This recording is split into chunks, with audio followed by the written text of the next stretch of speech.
শুভ সন্ধ্যা। Share বাজারের মূল খবর ডেইলি মার্কেট আপডেটে আপনাদের স্বাগতম। সূচক আজ 34.45 পয়েন্ট বা 0.66% হারিয়ে 5,165 পয়েন্টে দাঁড়িয়েছে।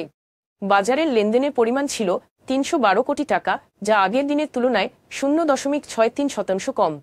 ফার্মাসিউটিক্যালস ও কেমিক্যালস সেক্টর থেকে বিকন ফার্মাসিউটিক্যালস, কেয়া কসমেটিক্স এবং ওরিয়ন ইনফিউশন, ব্যাংকিং সেক্টর থেকে আল আরাফা ইসলামী ব্যাংক, পুবালি ব্যাংক এবং ন্যাশনাল ব্যাংক এবং এনবিএফআই সেক্টর থেকে investment corporation of Bangladesh, IPDC finance এবং লঙ্কা বাংলা ফাইন্যান্স আজ বাজারের পতনে মুখ্য ভূমিকা রাখে।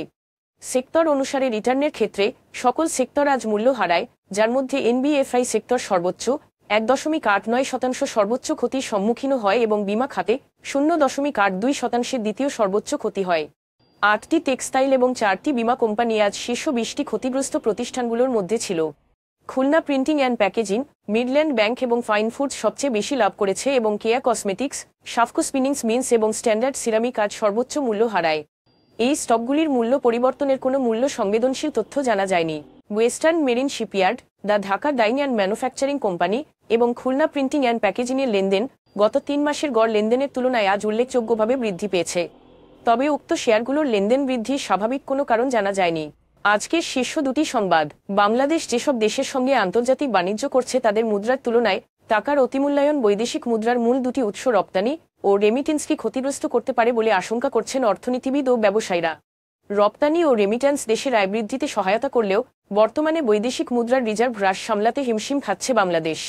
বাংলাদেশ ব্যাংকের তথ্য অনুযায়ী মুদ্রা মূল্যায়নের প্রধান সূচক বাস্তব কার্যকর মুদ্রা বিনিময় হার বা আরইআর 2024 সালের সেপ্টেম্বরে 100.9 থেকে বেড়ে অক্টোবর মাসে 102.97 এবং নভেম্বরে তা 104-এ পৌঁছায়। অর্থনীতিবিদ এবং ব্যবসায়িক অভ্যন্তরীণরা সতর্ক করেছেন যে এই অতিরিক্ত মূল্যায়ন রপ্তানি কর্মক্ষমতা ক্ষতি করতে পারে। বাংলাদেশ ব্যাংকের কর্মকর্তারা ইঙ্গিত দিয়েছেন, টাকার বর্তমান বিনিময় হারে প্রতি ডলারে 120 টাকা আগামীতে সমন্বয় আনার প্রয়োজন হতে পারে। তারা জানান, জানুয়ারির 12 থেকে কার্যকর হতে যাওয়া ক্রলিং পেগ সিস্টেমের আরও নমনীয় সংস্করণে প্রতিদিন 2 বার বিনিময় হার প্রকাশ করা হবে এবং বাজারকে নির্দিষ্ট নিয়মের মধ্যে স্বাধীনভাবে পরিচালিত হতে দেওয়া হবে। এই পরিবর্তন 100-এর কাছাকাছি ফিরিয়ে আনতে সাহায্য করবে, যা রপ্তানি ও রেমিটেন্সের জন্য সহায়ক হতে পারে বলেও জানান তারা।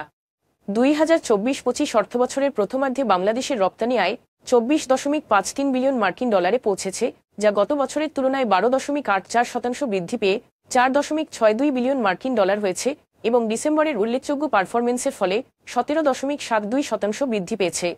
তৈরি পোশাক খাত ডিসেম্বরে আয় 81% অবদান রাখে, যার ফলে মুনাফা হয় 3.77 বিলিয়ন মার্কিন ডলার, যেখানে নন আরএমজি পণ্যগুলিতে 856.98 মিলিয়ন মার্কিন ডলার আয় হয়েছে।